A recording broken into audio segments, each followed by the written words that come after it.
and this is not only the issue of the media, diba? This is the issue of everyone, diba? Which is the artificial intelligence. So what are your thoughts on artificial intelligence? Are you in favor or not? Or what?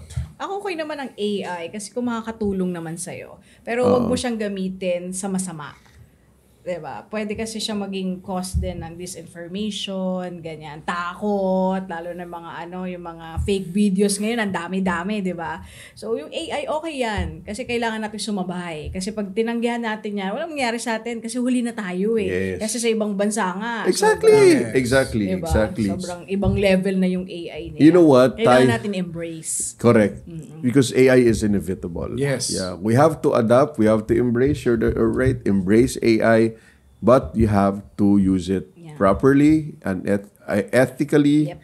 Diba? Na Change is the only constant thing in life, sabi nga nila. So, that's good. AI is, wag tayo ang gagamitin ng AI, tayo ang gumamit sa AI. Nice. Very good ka na yan, ha? Gusto ko yung quotes. Ang ganda ng quote na yan, ha?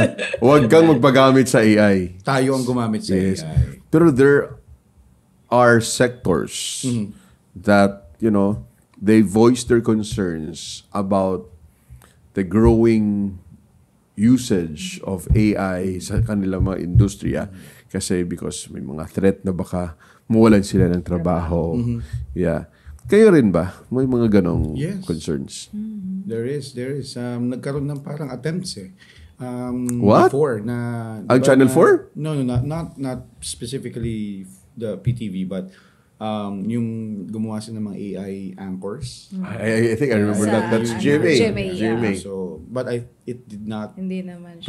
prosper. So, ayun. But in terms of siguro sa ibang sector, sa ibang industriya, malaki yung posibilidad. So, ayun nga, babalik tayo dun sa sa mini quote ko na, wag tayo ang gamitin ng AI.